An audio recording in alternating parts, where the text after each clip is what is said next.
Alright? And then, this energy mga kapiksi, ito yung energy ng swerte, good luck, good fortune guys. So lumabas yan sa spread nyo mga kapiksi. And ito na, ang nararamdaman ko dito is puro mensahe, no?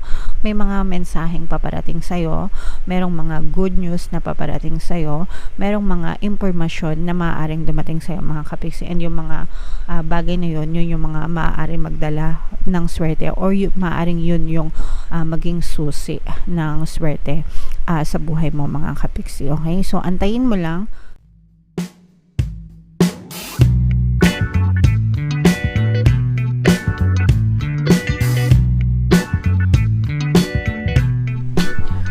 Hello guys, hello Virgo, welcome back to Pinoy Pixie Tarot. Ang pamagat ng ating episode for tonight is monthly taroscope para ngayong March 2024 para sa Virgo, Sun, Moon, Rising, Sign, and Venus.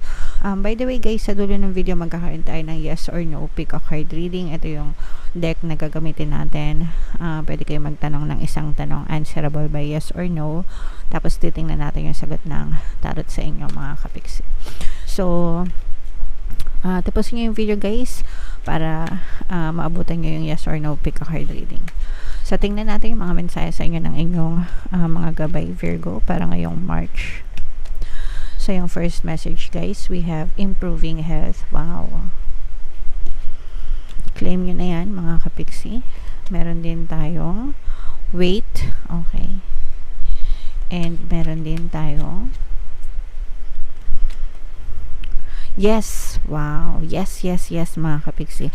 So, outright meron na agad tayong yes na sagot sa inyo guys, no? Hindi pa man tayo nakakarating sa ating yes or no tarot na portion, may yes na agad. So, this is a very positive confirmation from your guides mga kapiksi. Pero, if in case na umabot kayo sa yes or no, tapos no yung napili nyo dito, ibig sabihin nun, maybe mga kapiksi. Pero kung yes, yes na yes talaga. Alright? So, unang-una guys, well, ito talaga yung mensahe para sa inyo, no? We have improving health, especially kung nakaka-resonate kayo sa mga kapiksi natin na merong mga nararamdaman sa inyong mga katawan, sa inyong kalusugan mga kapiksi. This is a good news na magiging ma-okay din kayo. Pero syempre guys, no, pagdating sa health, this is something that you shouldn't take for granted. Huwag nyong iasa sa tarot reading ang kalusugan. Dapat yan pinapacheck up nyo guys. Dapat yan nagpupunta kayo sa mga doktor at sa mga manggagamot dahil sila yung mga tamang tao na makakapag-diagnose ng inyong karamdaman mga kapiksi. Okay? And of course guys, sabayan nyo ng pagdadasal, yung mga tamang diet, balanced foods, diba? At saka yung pag-exercise guys, gawin yung bahagi ng buhay nyo.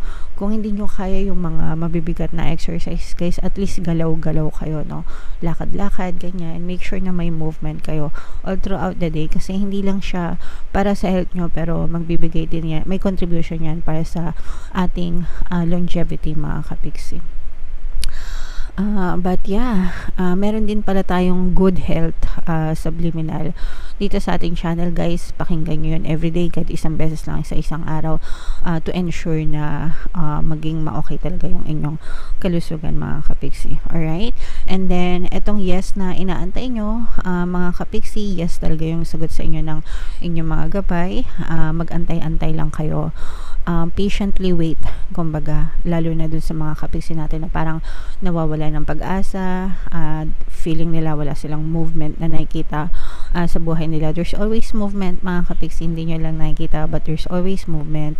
Mag-antay lang kayo, magfa-flash din yan sa screen nyo right before your eyes, basta maging persistent lang kayo and magtiwala. Alright? Okay. So, yan ang messages para sa inyo, Virgo. Ito naman guys, tingnan naman natin yung ganap sa inyo ngayong. Comment down below pala mga kapiksi, feeling nyo naka-resonate kayo dyan. So, ito naman yung mensahe sa inyo guys, yung ganap sa buhay nyo ngayong Marso. So, shuffle natin to. Hanapin natin yung energy ng Virgo. Habang sinashuffle natin to, panoorin nyo muna yung video natin regarding sa ating paano mag-manifest ng abundance video course. Kapiksi, sawa ka na ba sa mga struggles at hirap sa buhay mo? Masipag ka ba at masikap sa buhay ngunit hindi ka pa rin umaasenso? Ilang beses ka na bang nag-attempt magnegosyo at mag-invest pero palagi ka pa rin nalulugi? Sa pagkakataon na ito ay maaaring may subconscious beliefs ka na nagiging balakid sa iyong pag-unlad at pagyaman. Introducing, paano mag-manifest ng abundance video course.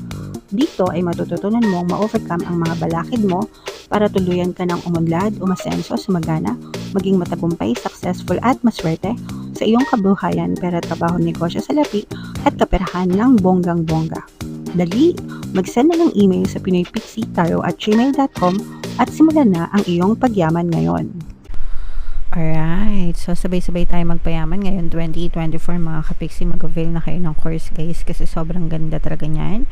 And good news mga kapiksi, dahil ngayong February until February 29, magbibigay ako ng 200 pesos na discount guys sa lahat na mag-avail ng course. Kaya mag-avail na kayo habang may discount. Sobrang ganda niyan mga kapiksi. Meron din tayong email coaching, manifest your desires using the law of attraction. If meron kayong mga specific na gusto nyong i-manifest guys, pwedeng love and relationship, pwedeng money or career, mga kapiksi, pwede kayong magpabook ng email coaching session with me. Mag-send lang kayo guys ng email sa pinoypixitaro@gmail.com. So, wow. So, this is both positive and negative energy, mga kapiksi. Unahin muna natin yung negative, guys, kasi for some of you, you may be facing with competition, okay? So, competition naman, guys, is part of society, di ba? Nung mga bata pa tayo, ito yung palagi ko sinasabi sa inyo, sa eskwelahan. Kapag alam niyo yung sagot, diba, nag-uunahan kayo sa pagtataas ng kamay para kayo yung tawagin ni teacher para sa grade nyo, diba? So, pag friendly competition, okay lang yun kasi it's bringing out the best in you. Yun yung nakikita natin na for some of you, parang ganun yung hinaharap nyo mga kapiksi, na parang meron kayong some kind of competition na hinaharap, especially kung kayo ay nagnenegosyo, mga kapiksi. Parang marami kayong competitors. Actually, kahit sa workplace nyo, no?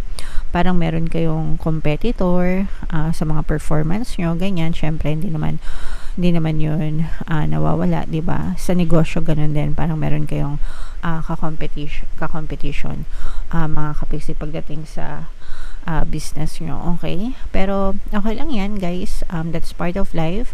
Ituloy-tuloy nyo lang yung ginagawa nyo, basta hindi kayo nanghihila ng ibang tao pababa, and you just focus on yourself, mga kapiksi, focus on becoming a better version of yourself instead, okay? And then, for some of you naman, guys, medyo ingatan nyo rin yung, yung pag-init ng ulo, okay? Yung mga walang, parang patola, yan. Iwasan nyo rin maging patola, mga kapiksi, no? Maging responsable kayo to control your emotions and your anger. Kasi, yung iba sa inyo, parang, baka mas madawit kayo sa away, mga kapiksi. So, iwasan nyo na lang yun bilang kayo ay matatanda na. Dapat alam nyo na yung tama at mali, mga kapiksi. Alright? And then, this energy, mga kapiksi, ito yung energy ng swerte, good luck, good fortune, guys. So, lumabas yan sa spread nyo, mga kapiksi. And ito na, ang nararamdaman ko dito is puro mensahe, no? May mga mensaheng paparating sa'yo, merong mga good news na paparating sa'yo, merong mga impormasyon na maaaring dumating sa'yo, mga kapiksi. And yung mga bagay na yun yung mga maaaring magdala ng swerte, or maaaring yun yung maging susi ng swerte sa buhay mo, mga kapiksi, okay? So, antayin mo lang, parang yun kasi yung mo, no? Parang dun ka magdedesisyon. Parang maganda yung magiging decision mo kapag natanggap mo na yung mga impormasyon na yun. Parang maa-unlock, no? Masususian yung swerte mo, kapiksi, okay? So, i-mind nyo na to guys sa comment section. Mind swerte, mind good luck, mind good fortune, mind good news, no? Kasi mga good news talaga yung maaaring yung ma-experience guys ngayong Marso. Yes, ito yung mga paparating na pera, mga kapiksi, no? Kumbaga parang good news siya, parang nililipad siya ng hangin papunta sa'yo, no? Nagets nyo ba yung ibig sabihin? Yung mga impormasyon na yun, parang nililipad siya ng hangin papunta sa'yo, or parang napapadpad siya papunta sa'yo mga kapigsi. And yun yung mga good news na yun, sabi ko nga sa inyo guys, magdadala yan ng swerte, katumbas niyan, kaperahan, success, tagumpay, mga kapigsi. Yung iba sa inyo guys, pwede kayong magkaroon ng level up sa trabaho. Pwede kayong ma-recognize, parang dati hindi kayo pinapansin, tapos ngayon parang kayo na yung bida sa kumpanya nyo, parang palagi kayo na-recognize, na appreciate yung mga effort nyo, and nabibigyan kayo ng mga bonus, incentive mga kapigsi, kaya feeling nyo waging-wagi kayo, okay? Parang lahat ng ginagawa nyo mga kapigsi palaging may katumbas na pera. Okay? Ganun kayo kaswerte ngayong March mga kapigsi. Alright? So guys, imayin-mayin nyo na yan sa comment section kasi sobrang ganda talaga nito mga kapigsi. Tagumpay, pera, success, yan, swerte mga kapigsi. Yan yung mga nakikita nating very positive energy para sa inyo kasi nararamdam, parang yun nga yung sabi ko kanina na parang nililipad ng hangin yung swerte papunta sa'yo. So, saluhin mo na, yakapin mo na kapigsi, tapos wag mo nang pakawalan. Alright? Okay, so yeah, comment down below Virgo, na-excite ako sa inyo. Comment down below if feeling nyo naka-resonate kayo dyan sa message na yan. So, ito naman yung ating yes or no pick a card reading guys. So, huminga kayo ng malalim habang sinashuffle ko, tapos itanong nyo sa isip nyo kung ano yung gusto nyong malaman for March 2024. Isang tanong lang mga kapigsi. And remind ko lang kayo guys na meron tayong membership program dito sa ating channel. I-click nyo lang yung tawag dito, join button dito sa baba mga kapigsi, and then, o kaya naman dito sa taas ilalagay natin yung link para maka-join kayo. Once member na kayo guys, magkakaroon kayo ng access sa mga exclusive videos natin regarding manifestation using the power of your subconscious mind and law of attraction. Sobrang ganda niyan mga kapigsi. Alright, so yeah, eto na guys, hinga ng malalim, tapos itanong nyo sa isip nyo yung tanong nyo. Tapos, pili kayo ng isang card guys. Ito yung card 1, card 2, card 3. Kung card 1 ang napili nyo, ang sagot sa tanong nyo ay yes. So, meron tayong yes, yes, kaya yes na yes mga kapigsi. Another one guys, sa card number 2, yes ulit. So, yes, yes mga kapigsi. And then, para sa card number 3, yes, okay. So, good news naman guys kasi puro yes naman talaga yung lumabas sa inyo. Alright? So, yeah. Comment down below Virgo if feeling nyo naka-resonate kayo sa mga mensahe para sa inyo. Ito yung ating mga pampaswerte subliminal guys. Pakinggan nyo na para talagang umasenso kayo ngayon 2024.